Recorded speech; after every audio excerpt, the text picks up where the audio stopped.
Kia ora, folks, welcome to the FWW Podcast. My name's Tommy. I'm here to help.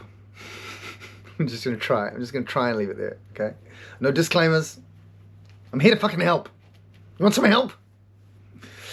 Well, I've got some. Why won't you listen to me? Why won't you take this fucking help? It's the good stuff. It's the good stuff. Okay, I'll give you 2 for 1. You buy 2, I'll give you 1 of this beautiful help. Come on, eat that help up. You know you like a little help. Come on. It tastes good. Feels good. Once you get it in you. Oh, it takes a little pain to get through. No one likes the taste at first. Take this help.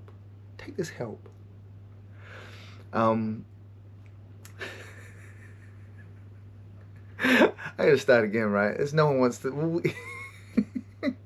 hear this shit. You're not funny. People don't come to you because you're funny, Tommy. They do. They come to me more because I'm funny than because I'm wise. No one thinks I'm particularly smart. Okay, fuck it. I'll keep it. What have I got to lose, right? Okay. If you're with me this far, we've talked about what? Season 2's been a wild ride, folks, hasn't it? Haven't I come back around and done the second polyamory one? One of the first polyamory one. I don't know where the fuck I'm up to. What was I going to talk about this time? 2 minutes, I haven't got started. Should I delete it? Shall I stop it? Oh, let it roll. Okay. You know what I was going to circle back around. I was going to talk to you guys about, I did an episode where I talked about sitting with pain. I think it was episode 12, because it's the only one, it's the last one I put up online. So far, it's the last one online. So in my timeline, season 2 hasn't even aired yet. Season 1 hasn't even aired yet. I've got 2 more weeks before the last season. It's done, eh? I fucked this one up. There's no coming back from this. No, one more chance, 4th start. Okay, season 1 has not been fully aired. There's 2 more weeks until I will be loading up the last episode of season 1. There was an episode called season 12 about sitting with pain. It's been about 2 weeks, 2.5 weeks since I had that lesson. Maybe 3 weeks since I had that lesson. And that is one of the, you guys, I just wondered if you guys were curious. I say this shit to you. Do I even use these techniques myself? Do I have these revelations or these ideas, and do I even apply them myself? The answer is fucking yes, I do. Genuinely, sincerely, yes, I do. That sit with pain that came through 3 weeks ago, that has become a mantra for me. I do that all day long, every day. And the lesson before it that was similar, which was stay connected to myself, prioritize connection with myself. Every single morning since I had that lesson 4 weeks ago or 5 weeks ago, I start every single day with setting an intention to stay connected with myself. And I check in with the different aspects of myself. I know it's just a metaphor. Other people would just call those moods. They wouldn't call them, internal children or whatever, you know what I mean? But that's just how I conceptualize it. It's a useful metaphor for me. I check in with them each, and I ask them how they are, and throughout the day I'm consistently checking in with them. And now I've gotten to the point where if I'm need to make a decision about something, especially if it's something like, am I going to ask someone out, or am I going to get high, or am I going to message someone am I going to message someone who's not one of my normal kind of friends, who's not one of the people in the community I support or one of my friends, but they might be someone I'm kind of interested in, and it's like putting out feelers or something like that. And if I'm going to do anything like that, that's just saying drugs and women, and I fucking use hardly any drugs, and I don't have a lot to do with women in terms of dating women. There's been a little bit of flirtations going on this last couple of weeks. I'll be honest with you. I'll admit that. There's been a couple of flirtations. So what I'll do is, before I'll act on those kind of things, I'll check in. I'm like, how do you feel about it? Vulnerable child, how do you feel about it? Beast, how do you feel about it? Carly, how do you feel about it? You know what I mean? And these different aspects of self. Sophia is the one who's the most, she's the one I got to check in with the most. Slow down. I got to slow down to check in with her. So that's how the one about staying connected that's been with me, not just in the morning, but all day long. I'm literally like, any decision around anything I'm longing, it's really to do with longing, because I found that longing puts me immediately in a place of lacking. As soon as I'm longing for something or looking forward to something, some part of me it's like in equal parts, right? The excitement for this thing I'm about to have, or this excitement for this thing that's coming up, is equally, there's this sadness or lack of, what if it's not as good, or what if I get it wrong, or what if it's not as fun, and also then immediately there's like a comparison. This fun thing I'm going to do on the weekend is what I'm looking forward to. These next 3 days, I just got to fucking kill them as fast as I can. These next 3 days where I'm hanging out with my kids, and where I'm working with my clients, and where I'm having nice conversations with the mother of my kids in the evening, I just got to get through that shit. Fuck all that shit. I just got to get through that shit and get to this nice thing I'm going to do on the weekend. You know what I mean? Like, it puts me into such a space of lag. So even when my mind is scanning for the next fun thing, for the next exciting thing, for the next interesting thing, that's where that sit with the pain lesson that I got about a week after the Stay Connected lesson, the sit with the pain has become primary for me. So I see my mind scanning the fucking environment, scanning my not the actual room I'm in, but scanning the next 7 days, the next 14 days for something fun, something interesting, something exciting, something sexy. And I'm on a walk, right? I'm on a fucking walk with myself, feeling fucking good. I live in the most beautiful country in the fucking world. The vista that I get, the view that I'm walking past is stunning, right? It's fucking stunning. You think I'm present? You think I'm walking on that path looking at this stunning view? Like, fuck I am. 90% of the time, I'm in my head thinking about some shit that's fucking gonna happen in a week from now,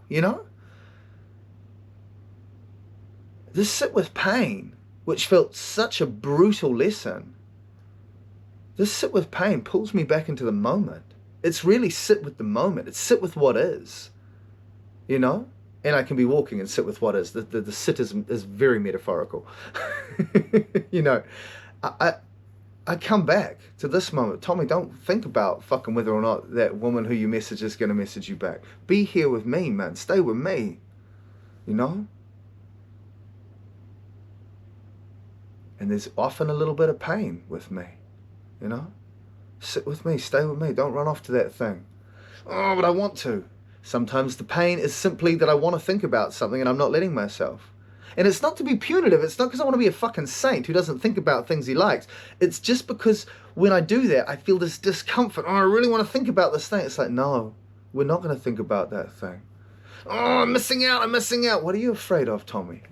It's always fear, right? What is going on? Sophia, what's going on for you right now? I'm afraid, Tommy. I don't want to be left alone. I don't want to be lonely. I don't want you to run away with this fucking romance that you might be thinking about. I don't want to get high this weekend. I just want to be safe and I want everything to be okay. Okay, sweetie, well look, I'm going to put you first in every instance. You don't want to get high, we will not fucking get high. You don't want me to message that girl, I won't message that girl. You know what I mean? You just stay with us. You stay with us. And then another part of me is like, well, that fucking makes me lonely. Now the addict, I've started calling the addict the chancer. I've found the chancer is a more strengths-based now. I'm calling the internal addict, I'm calling him the chancer. He's like, well, fuck, and because really the inner addict in Sophia, who is so much more than just fear and anxiety and guilt, but who also represents fear and anxiety and guilt, those two are diametrically opposed with each other, right? Because he does want to go on a date with that woman. He wants to do more than date her, I'll be honest with you. He wants to do a lot more than just date that girl. And he does want to smoke weed. He does want to smoke marijuana or something else. And Sophia, she doesn't. She doesn't, man. She wants to stick by the rules. And the rules are the same rules for her as they were when she was 5. And at 5 or 4 or 3, whatever fuck age she is, we did not get high. We did not date women. We certainly didn't make love with them. And she finds all of that adult shit really scary and intimidating. So she's always saying no and he's always saying yes. And I've got to sit with his pain and I've got to sit with her pain. I can't do anything right with these motherfuckers. No, I sit with her pain, but I also sit with his pain. He's the addict as well, this guy who wants to say yes to everything. Chancer, I call him. Was it Chancer? Or Chaser? No, Chancer. Yeah, Chancer. Because he loves a fucking... Everyone loves a Chancer, right? He'll always have a chance. He's got to punch his chance. He's going to punch his chance, I'll say yes to him. Anyway, he feels lonely, man. He feels excluded. He feels like he's the bad boy. Every time we fucking have had every time I've done something, gotten addicted to cigarettes, you know, which happened about 3 years ago. I took a drug in the middle of that whole dark month. I took drugs on one occasion. It went really badly. It was the first time I've ever been messy on drugs. Since I've tried recreational drugs in the last 2 years, it was the first time I ever got messy. And I got really messy, you know, and I was at this party with my friends and they all had to look after me. Not all at once. Like, I wasn't so messy it took multiple people, but like one at a time they'd sit with me while I was crying. You know, I just had it was the start of my breakdown. It was where I went from just having a lot of grief and sadness around this thing and hadn't slept for about 3 weeks.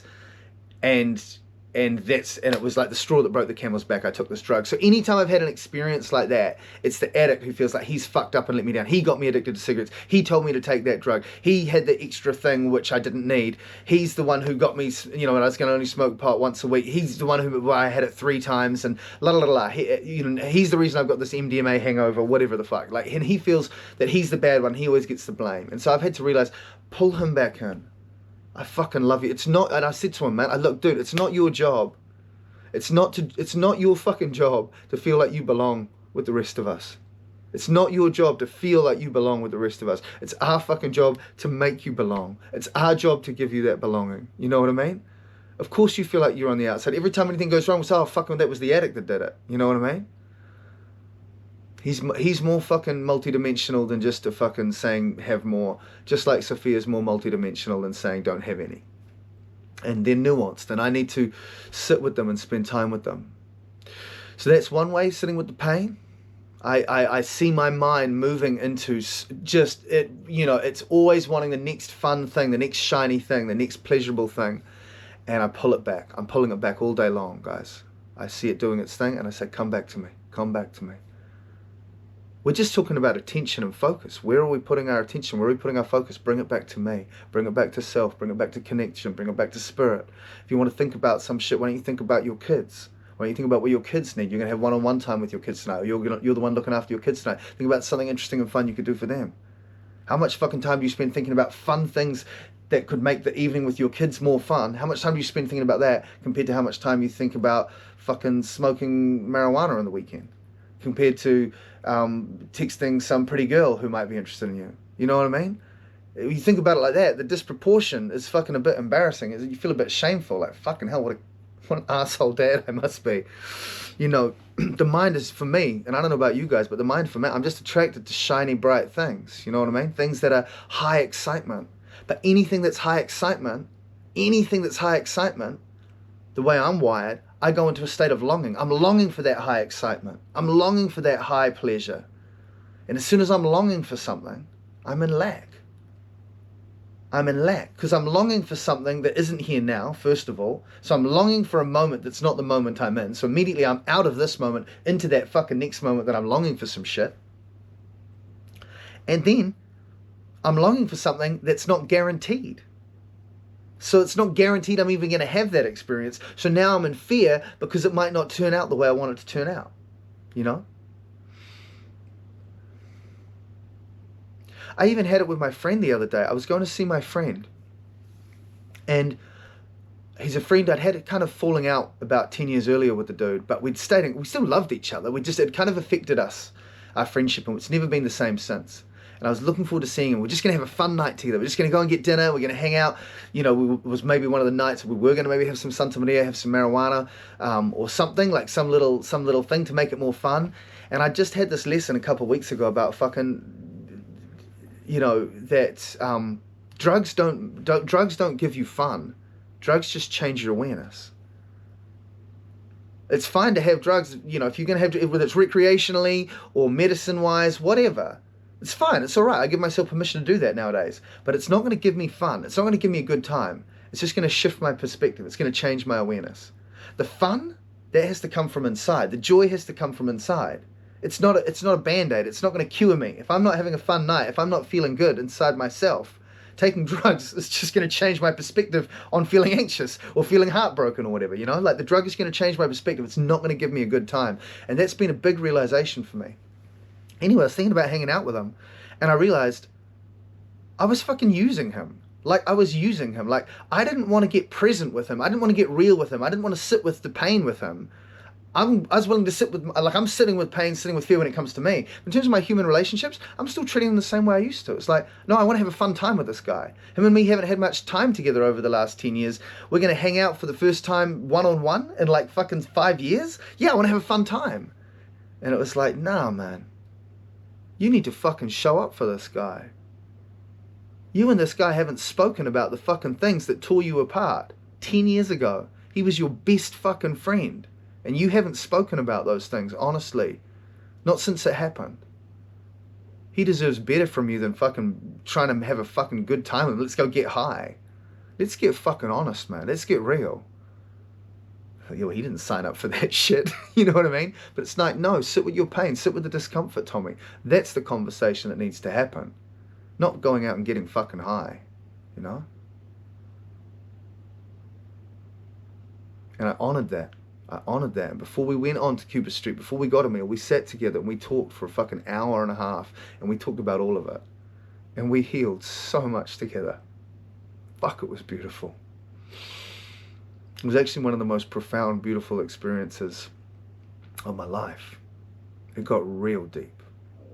It got real deep. Yeah. I find that these things that are taking my attention and causing me to run away, you know, run away with this idea about the future, they just... It's not that having sex or flirting with a woman is bad. It's certainly not that having a little Santa Maria with a friend is bad. That's not the problem. See, I thought that was the problem, that Sophia was telling me, don't think about these things all the time because I shouldn't think about these things. It's not that. It's not that. It's that they rob me of the present moment. They rob me of being here now. It's not that I need to spend every single moment of my life in the present moment talking to these different internal aspects of myself. It's not that that's the only virtuous way to navigate space-time, or that's how I want to spend my life. When I'm hanging out with my friend, I want to be hanging out with my friend. I don't want to be sitting there quietly talking to fucking Sophia and the beast and Carly and the father and the mother and fucking little man. I want to be talking with my brother, you know? But in this moment, I'm not smoking weed. In this moment, I go on the walks. I never take my phone with me. You know what I mean? In those moments, this constant attraction to happiness, it creates lack. So I'm sitting with the pain. I pull it back. Why am I discomfort? What is this discomfort I have? And sometimes it's fucking 20 seconds of discomfort. Why I don't want to be in this moment. It's like a mini Bridge of Swords. You know what I mean? And why am I so uncomfortable in this moment? Why am I just thinking? Oh, I'm not. I got no shame running. I got no guilt running. I got no fear running. I got no sadness. I was just avoiding the moment out of habit, because I just avoid the moment my whole life. That's just what I do. I think the moment's boring and it's too excruciating to get through the boredom. But here I am in the moment. And no, I don't need to think about that shit. Sometimes when I'm thinking about shit and I tell myself I'm going to stop thinking about it, the reason I tell myself, I've got to keep thinking about it, and I go, why? I'm not having any fun thinking about it. And they go, because I might forget. What? I might forget. It's possible that I might forget. That there's this pretty woman who's been messaging me. I might just forget that.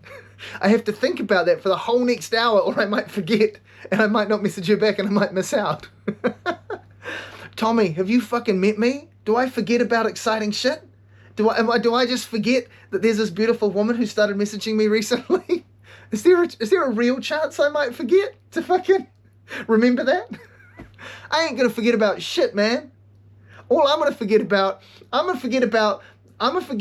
fucking staying present. If there's any risk of me forgetting about some shit, it's gonna be about something spiritual that's good for me. That's what I'm gonna forget about. I'm not gonna forget about any of these exciting, stroke-rich, fucking pleasurable, delightful experiences that are on the horizon. I never forget about that shit, bro. You don't need to worry about it. I'm gonna remember that shit. Stay here, man. Stay with me. Stay with me for a little bit longer. You stay with me a little bit longer? I could. Will you like me to? Yeah, I'd like you to. I'd like you to stay with me too. I'd like you to stay right here, right now, with me. Not as a punishment. Not because you have to be virtuous. Because I love your fucking company, man. I love it when we're just with each other. Nowhere else to go. You and me and all these other crazy motherfuckers in here.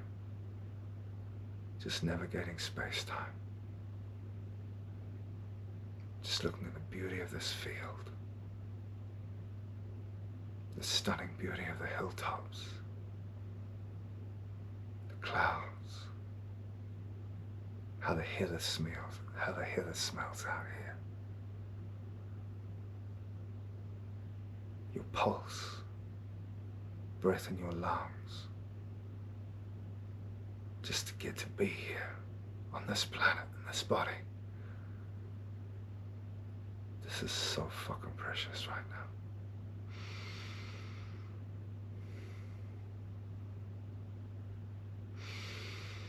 Is there anywhere else we need to be? Anything else we need to do? Anything else we need to think about?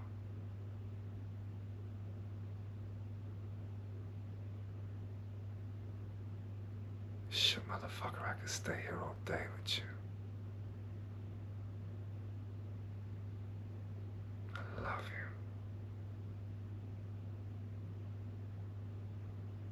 I love you.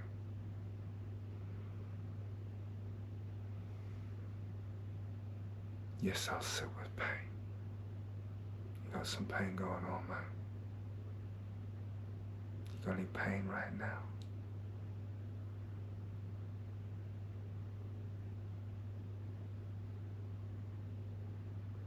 It's those moments of self-love and presence that are coming to me in an even greater level of abundance. Because I'm making sitting with pain and sitting with fear and sitting with anxiety and sitting with loneliness a priority. Throughout the day sometimes, if I get a moment to go for a walk, if I feel discomfort, instead of going for the walk, I will sit or lie down and close my eyes and just sit with the pain, with the discomfort. Sometimes the discomfort isn't pain, sometimes it's boredom. Boredom is one of the most uncomfortable experiences for me. And I would just track the sensation in the body and sit with it. I often nowadays don't even send it love. I just tell myself I'm safe. I just tell all of the different parts of me, I don't know which one it is sometimes, you are safe. And I am going to feel these feelings. No analysis.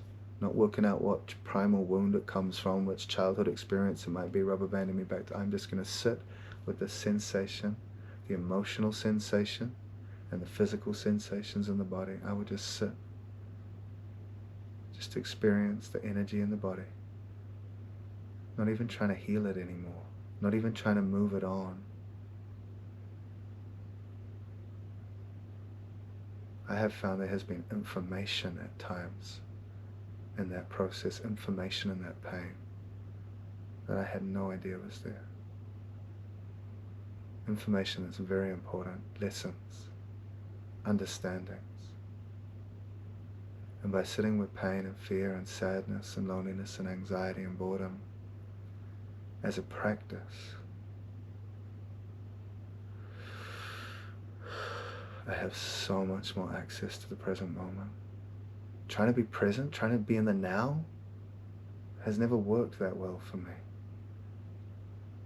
But because I just feel like I'm a failure because my mind's so busy, my mind's generating thoughts. This is a present thought, this is not a present thought. Now I'm in the now I'm not in the now. Now I'm thinking about being in the now. Now I'm the silent witness. No, now my ego's pretending to be the silent witness.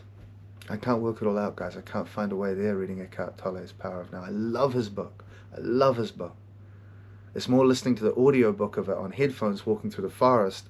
Something about his voice and his cadence would get me into the now, but trying to follow the concepts without his beautiful fucking voice in my ears.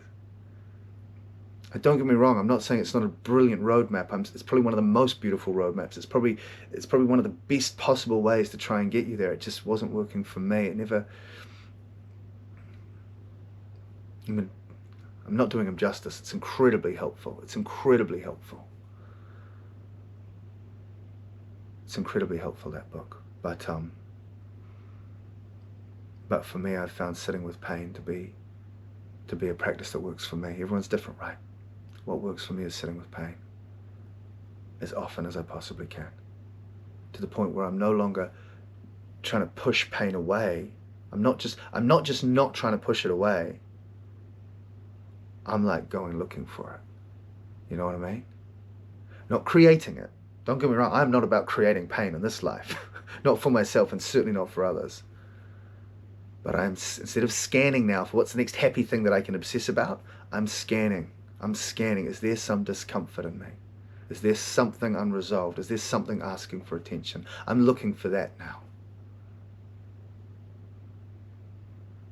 And I feel more free than I've ever felt in my life.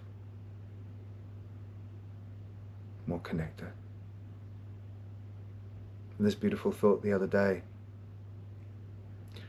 I had this realization that consciousness, energy, spirit, and love were all the same thing. Just different words for the same thing. And then 2 days later, it was like, well, you say we are consciousness, Tommy. You say we are spirit. You know what that means, right? I'm like, yeah, I am love. I am love. I don't need love. I don't need love. I am love.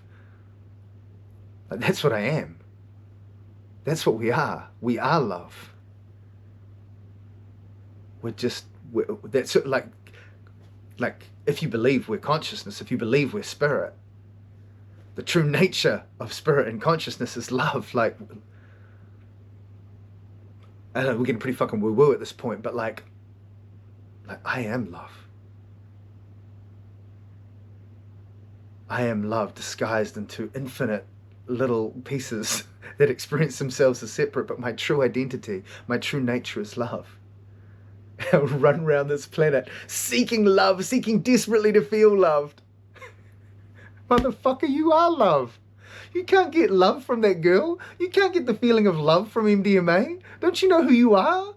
You are love. It's ridiculous. It's like Johnny Depp running around the street trying to get Johnny Depp's signature. Motherfucker, you Johnny Depp. You don't need Johnny Depp's signature. It's crazy, man. It's crazy. Feeling so separate from love when every fucking, every atom in your body is filled with blank space, and that blank space is love. You only exist as a dream of love.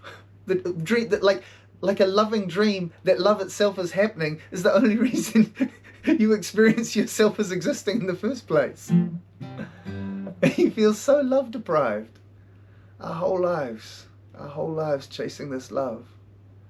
I'm not talking about self-love here. I'm not talking about like loving myself. I'm talking about the whole thing being love.